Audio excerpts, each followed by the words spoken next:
Good morning dear students. Today we are going to start the third part of our chapter number 2, force on the charge. Our topic is the Lorentz force. Lorentz force means when the charge particle is moving under the effect of electric and magnetic field.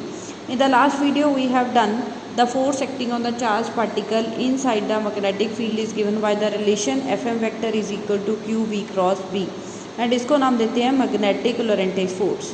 Now if the charge particle is moving under the effect of electric field, in that case ये हमने first unit में भी पढ़ा था Fe is equal to QE. तो total force कितना होगा, that is Fm plus Fe and this is called the total Lorentz force. Now next topic is the motion of the charge particle inside the uniform magnetic field. Now first case is the when V is perpendicular to B, मतलब आपका जो charge particle है वो magnetic field के perpendicular direction में move हो रहा है. हम यहाँ से डायग्राम देख लेते हैं. Let us suppose magnetic field is acting along the Z axis and this is the charge particle Q. Now let us suppose at particular time t the velocity is acting along the y axis, magnetic field along the z axis.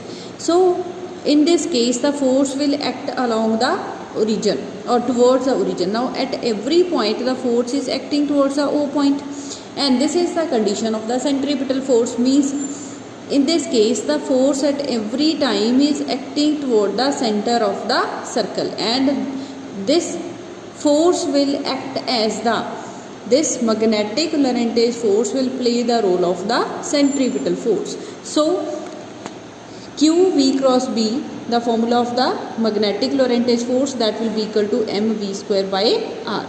Now open the cross product अगर हम open करेंगे QV cross B तो यहाँ से आएगा आपके पास BQV sine theta and theta इस case में कितना दिया हुआ हमको 90 डिग्री, साइन 90 विल बी 1. तो from here you will get BQV is equal to mv square by r. So r की वैल्यू कितनी आ गई, mv upon BQ and this is the radius of the circular path along which the charge particle is moving. Means जो r है that is directly proportional to v. जितनी velocity ज़्यादा होगी उतना ही उसका रेडियस क्या होगा, ग्रेटर होगा. जितना चार्ज पार्टिकल हैवियर होगा उतना ही रेडियस सर्कल का क्या होगा, ज़्यादा होगा. जितना मैग्नेटिक फील्ड कम होगा in that case the radius will be larger and smaller is the charge, large is the radius of the circular path. Next is the period of the circular motion, means time period की बात हो रही है. Time period किया, it is the total time taken by the charge particle to complete its one circular path and it will be equal to distance upon speed and distance कितना एक circle में कितना कंप्लीट किया, that is equal to the circumference of the circle and it will be 2 pi r upon v. 2 pi by v as it is. r की value हमने ऊपर निकाली है वो हम यहाँ पे पुट कर लेंगे mv अपॉन bq. तो यहाँ से t की वैल्यू कितनी आ गई, 2 pi m by bq. Now next we have to calculate the frequency, angular frequency. Angular frequency is given by 2 pi by t. t की वैल्यू पुट की, यहाँ से ओमेगा की वैल्यू आ गई bq by m. तो these are the some relations for the charge particle that is moving in the perpendicular direction to the applied magnetic field.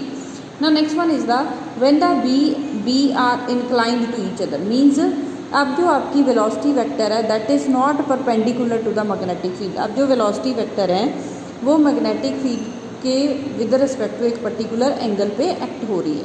So by resolving v into components, vb is acting in the direction of the magnetic field and vn is the normal component of the velocity vector and it will be perpendicular to the magnetic field.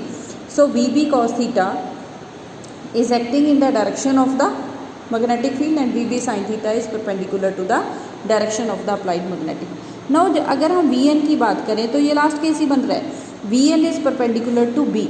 तो due to vn sign और v sine theta component जो आपका charge particle होगा वो circle में move होगा and the radius of that circle is given by M V N. यहाँ पे जो लास्ट केस में हमारे पास v लिखा था मैं वहाँ पे vn लिख रही हूँ, normal component of velocity. So r will be equal to mvn upon bq, mv sin theta upon bq.